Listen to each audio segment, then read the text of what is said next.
지난 한 해 동안에 제가 혼신의 힘을 다해서 설교를 했습니다. 그래도 교회가 잘 부응이 안 되는 것 같아서 굉장히 답답하기도 하고 어떤 의미에서는 또 두려움이나 공포감들이 엄습해 왔습니다. 그러나 동대문 교회가 제가 온 이래로 조금씩 외곽적인 변화가 있어 와서 그래도 조심스럽지만 그 일이 금년에는 매듭이 될 것 같은 느낌이 듭니다. 그래서 이제 이런 답답한 심정으로 있는데 2026년에는 제가 무슨 설교를 해야 하나 그런 생각이 좀 있었습니다. 그래서 기도하지 않을 수 없어서 기도를 하는데 기도도 잘 안 됩니다. 그래서 안 돼서 할 수 없이 성탄절 찬송을 열심히 불러보는데 노래도 잘 안 됩니다. 꽉 막혀 있었습니다. 그래서 그러다가 어느 날 아침에 일어났는데 하나님의 음성이 들려왔습니다.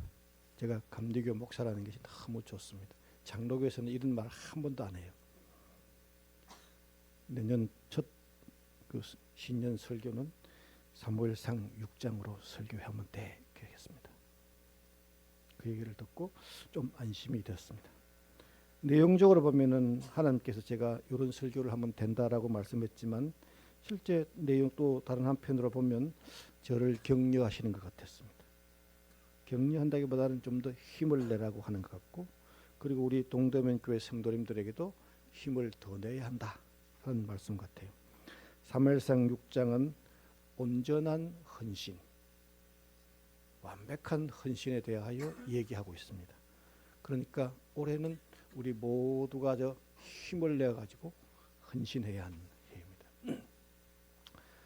이게 사무엘상 4장에는 원인이 되고 5장에는 그 결과가 나타나고 또 5장의 원인이 되어서 6장의 결과가 나타납니다. 그러니까 4장부터 6장까지는 하나의 연속적인 이야기인데 어쩔 수 없이 6장을 얘기하려면 4장도 조금은 살펴봐야 합니다.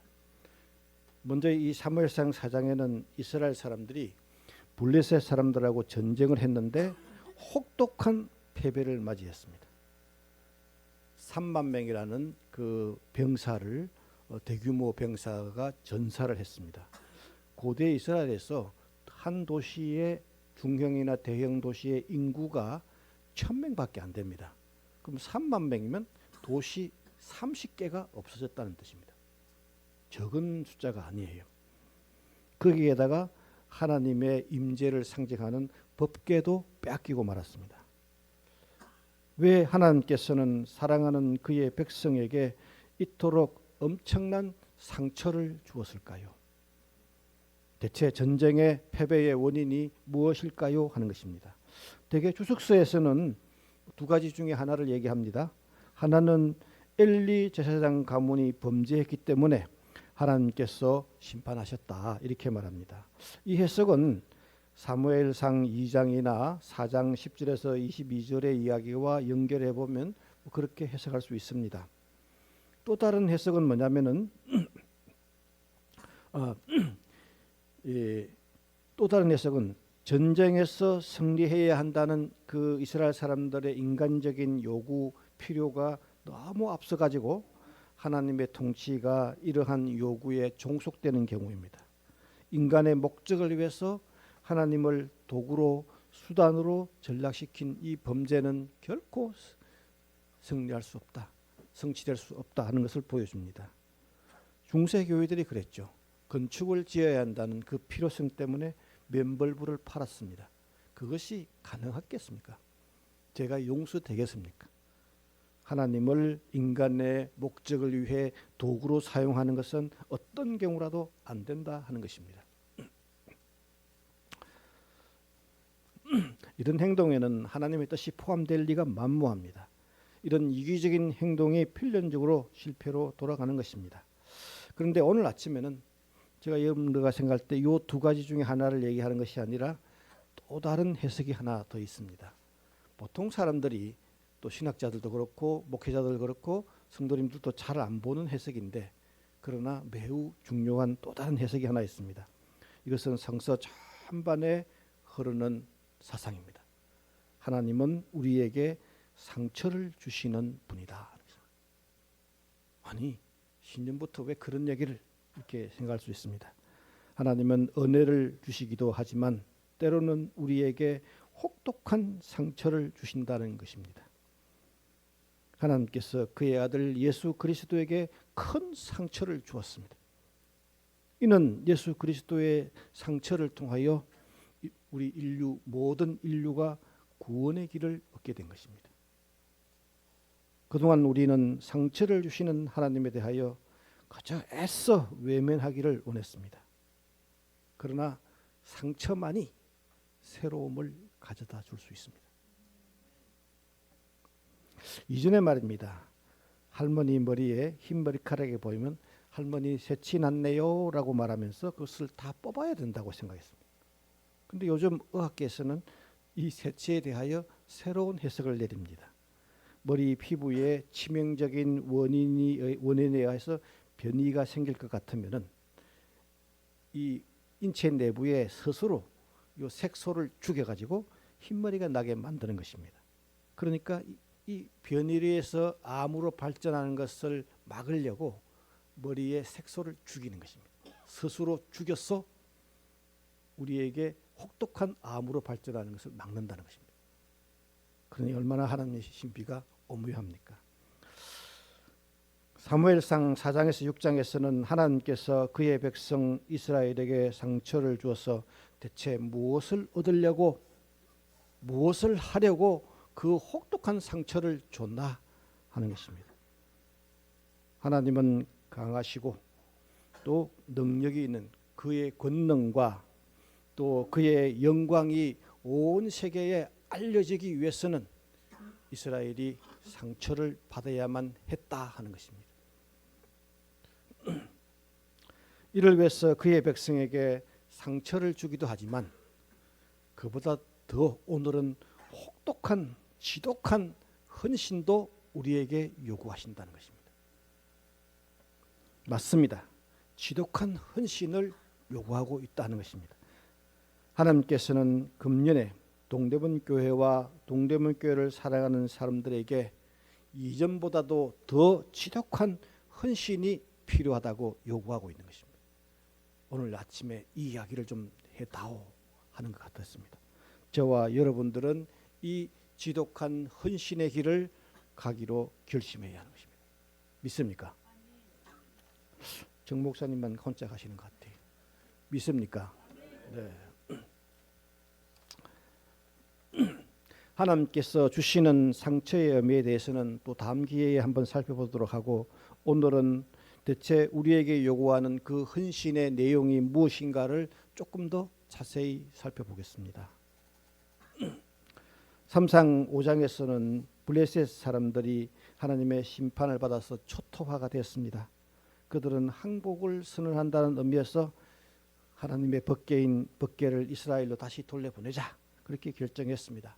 그러나 내면으로는 승복하기 싫었어요. 그래서 항복을 인정하기 싫어가지고 좀 다른 잔꾀를 부립니다. 이것은 마치 일본 사람들하고 비슷한 것 같습니다. 일본 사람 폄하하는 건 아니지만 2차 대전 때에 폭탄이 일본의 막 본토에 떨어집니다. 그러자 일본은 무조건 항복을 선언했습니다. 그 전쟁이 끝났습니다. 폭탄이 이제 더 이상 안 오니까 우리는 항복하지 않았다. 전쟁에 패하지 않았다. 그렇게 이야기를 하곤 합니다. 이 초라한 주장은 블레셋 사람들에게도 똑같이 볼 수 있었습니다. 보통 사람들에게 보편적인 것 같아요. 블레셋 사람들은 이 완악한 모습을 보여주는데 한편으로는 용서를 구하고 한편으로는 저 심판이 하나님이 아니라 우연히 자연의 법칙에 따라 일어났을지도 모른다 하는 의심을 가지고 확인해 보려고 하는 것입니다. 이 용서를 구하는 장면들은 점쟁이들이 말합니다. 이스라엘의 신의 법궤를 돌려보낼 때 빈수레로 보내면 안 된다. 속건 제물을 주어서 용서를 구해야 한다 하는 것입니다. 어쨌든 이 속건제라는 것은 어떤 범죄에 대하여 용서를 구하는 제사입니다. 그리고 진정한 용서를 구하기 위하여 제물을 덧붙여서 합니다. 그리고 이 범죄한 블레셋 사람들은 이스라엘의 하나님에게 금을 들여서 영광을 돌리겠다고 했습니다. 그리고 자신의 이 범죄를 형상화하여 이렇게 독종, 이렇게 종기 모양으로 5개를 만들고 쥐 모양으로 5개를 만들어서 제물로 드렸습니다. 그런데 이 블레셋 사람들 하나님의 권능을 의심합니다. 하나님의 심판이 블레셋 사람을 이미 초종으로 만들었음에도 불구하고 그래도 조금 숨쉴만 하면은 머리를 쳐들고 올릅니다. 블레셋 사람들은 재앙이 멈추자 다시금 완악해져서 야훼 하나님의 존재를 확인하고 싶어 합니다. 이 심판이 진짜 하나님의 것인가 하는 것이죠. 다시 말하여 블레셋의 도시들에 내린 재앙이 야훼의 심판인지 아니면 자연의 재앙인지를 확인하기 시작합니다. 암소들은 벳세메스로 향하는 길을 곧바로 가고 있습니다. 그들은 길을 가는 동안에 자로도 우로도 치우치지 아니했습니다. 자로도 우로도 치우치지 아니한다는 말은 성경에서 꽤 여러 번 사용했습니다. 대부분의 경우는 사람들에게 적용하는 것인데, 그죠? 사람들에게 적용하는 것입니다. 요즘 사람들이 그런 얘기들을 많이 하죠. 당신 민주당 편이냐, 국민의힘 편이냐. 저는 우리 성도님들이 자신의 신념에 따라서 민주당에 가셔도 좋고요, 국민의힘에 가셔도 좋고요, 아무 상관이 없습니다. 그러나 중요한 점은요, 우리 믿는 자들에게 있어서 매우 중요한 점이 하나 있습니다. 행동을 할 때는 하나님의 말씀을 따라서 결정하고 하나님의 말씀이 우리의 행동의 기준이 되어야 되고 좌표가 되어야 하는 것입니다. 그렇지 않으면 정당의 그 노예처럼 끌려가는 것입니다. 이 사무엘 6장 12절의 이 본문은 사람들에게 자로도 우로도 치우치지 아니한다는 말이 사람들에게 해당되는 말이 아니고 하나님 자신에게 해당되는 말입니다. 하나님의 결정은 왼쪽으로도 오른쪽으로도 흔들리지 않는다는 뜻입니다. 인간의 상황에 의하여 시류에 의하여 그죠? 변하지 아니한다 하는 것입니다. 저는 이 이야기에 굉장히 큰 감동을 받았습니다. 동대문 교회를 향한 하나님의 뜻도 자로도 우로도 절대로 치우치지 않는다. 감독이 누구이든지 간에 큰 상관없다. 하나님의 결정은 변하지 않는다. 확실히 온다는 것입니다. 스크랜턴이 그래서 이제 우리는 흥인지문 역사공원위에 스크랜턴의 역사와 동대문 교회의 역사가 복원될 수 있을까 없을까 더 이상 의심하지 말아야 하는 것입니다. 확신합니까? 네. 하나님의 주권은 절대로 인간의 행동에 좌지우지되지 아니한다 하는 것입니다. 성서의 본문에서는 이 우리들에게 비장한 때로는 희생적인 순종을 요구하는 것입니다. 하나님이 결정했으니 너희들도 내 결정에 순종해라, 헌신해라 하는 것입니다. 새끼 암소는 본능적인 몸부림에 멈춰야 했습니다. 어미가 그리웠습니다. 어머니가 얼마나 그립겠습니까? 울고 불고 해도 멈추어야 하는 것입니다. 배가 고플 때 더 슬피 울기도 하는 것입니다. 이 새끼 송아지들도 짐승의 본능을 극복하고 있다 하는 것을 우리에게 보여주고 있습니다. 어미 염소는 어떻습니까? 모성의 고통을 견뎌야 하는 것입니다. 젖달라고 울부짖고 어미 보고 싶다고 울부짖는 그 울음소리를 거절해야만 하는 것입니다. 그리고 하나님의 뜻을 따라 가고 있습니다. 어미 염소는 처절한 고통과 슬픔을 감내해야 하는 것입니다. 하나님의 큰 사명은 인간의 모든 조건을 넘어섭니다. 결코 쉽거나 즐거운 길만은 아닌 것입니다. 때로는 고통과 슬픔이 있는 것입니다. 좌절도 있습니다. 암소들은 자신들의 본능, 감정, 소중한 것을 뒤로하고 묵묵히 사명의 길로 가는 희생적인 순종의 표본을 보여준 것입니다. 어미 암소들은 야훼의 뜻을 순종했기에 그들은 슬피 우는 것 말고 달리 할 것은 별로 없었습니다. 처절하게 울면서 갈 수밖에 없는 것입니다. 그러기에 그 울음소리가 진동하고 있는 이 비장한 길은 벳세메스로 향하는 길은 비장하고 온통 그 울음소리 그것이 사로잡았던 것입니다. 블레셋 사람들은 의사소통도 되지 않는 짐승도 끝까지 순종하는 모습을 보고 그들은 분명하게 인식했습니다. 살아계신 하나님이 우리에게 노하셨고 심판했다. 우리는 순종해야 한다. 그것을 받아들인 것입니다. 이제 사명의 길은 조금 더 우리에게 헌신과 비장한 길을 가도록 요구합니다. 블레셋 사람들이 법궤와 속건 제물을 운반할 새 수레 하나를 만듭니다.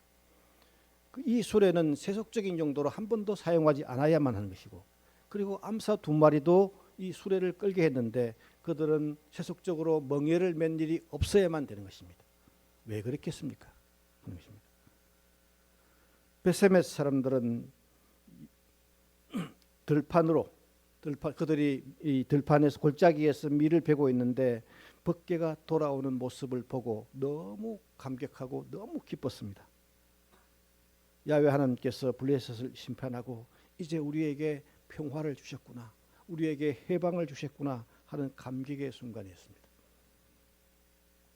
그래서 그들은 하나님께 감격의 순간에 이 제사를 드리기로 한 것입니다. 법궤가 여호수아의 밭에 멈추어서자 준비되지 않는 상황에서 옮겼길래 그들은 감격의 제사를 드리는데, 우선 밭에 놓여 있는 큰 돌판을 제단으로 삼았습니다. 그리고 장작이 필요하니까 수레를 부셔가지고 장작으로 삼고, 제물이 모자라니까 암소를 제물로 삼은 것입니다. 출발할 때 그들은 그렇게 예정되어 있었는지 아마도 몰랐을지도 모릅니다. 우리 모두가 이 비통한 동대문 교회의 운명 속에 어떻게 처음부터 놓여들었는지 몰랐을지도 모릅니다. 그러나 자기 자신을 버려서 하나님께 영광을 돌리고 자기 자신을 죽여서 하나님께 제사를 드리는 이것은 그들에게 요구된 사항이었습니다. 오늘 우리 동대문 교회에 요구되는 헌신의 사항인 것입니다. 암소는 이 기쁨의 축제를 위해 자기 몸을 바쳐야 하는 것입니다.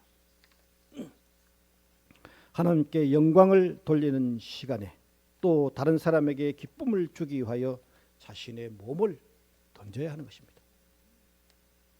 제가 찬송을 하나 하겠습니다.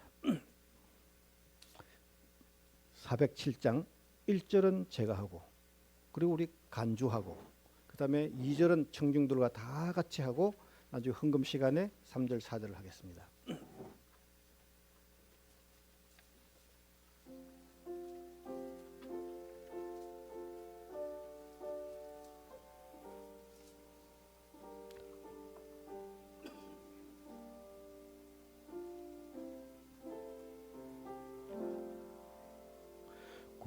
구주와 함께 나 죽었으니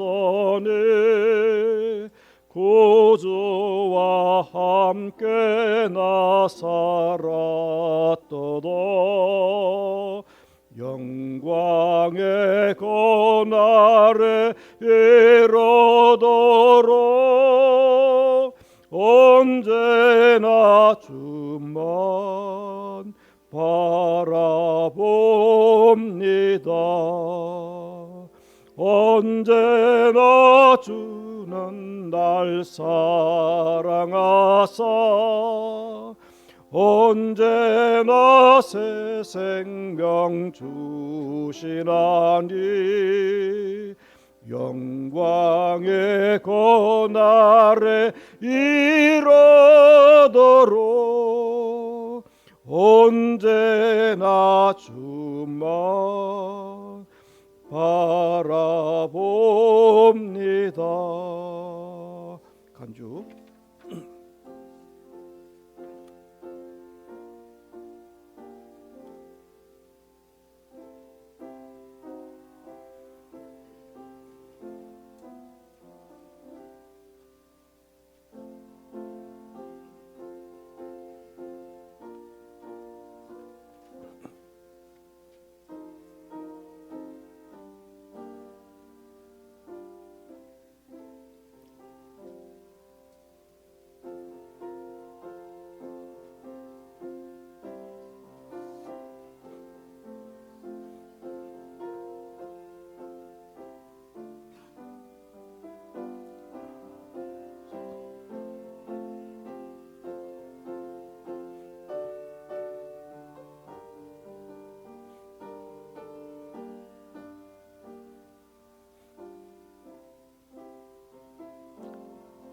같이 2절 마음속에 시험을 받을 때와 무거운 근심이 있을 때에 주께서 그때도 다치어서 언제나 나를 도와주시네.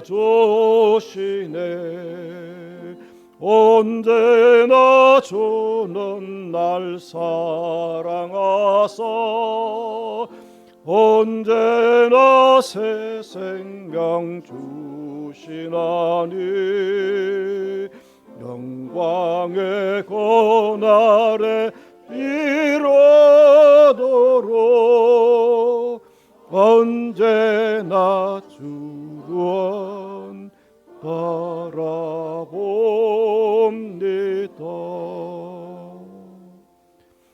축제가 완성된다는 것은 자기 자신이 제물이 되는 것을, 자기 자신을 희생해서 이 번제를 완성하는 것입니다. 암소들은 자기 자신을 증명하는 것이 아니고 자기 자신을 온전히 들여서 하나님의 권능과 영광을 증명한 것입니다. 이 점을 기억하셔야 됩니다. 삼형제란 단순히 하나님의 일을 대행한다 이런 생각을 가지시면 안 됩니다. 자신의 삶을 들여서 하나님의 영광과 하나님의 권능을 증명해 보여야 하는 겁니다. 하나님이 살아있다는 것을 보여주는 것이 삼형제인 것입니다. 우리 예수 그리스도께서 그 길을 가셨고 그 길의 표본을 보여줬어.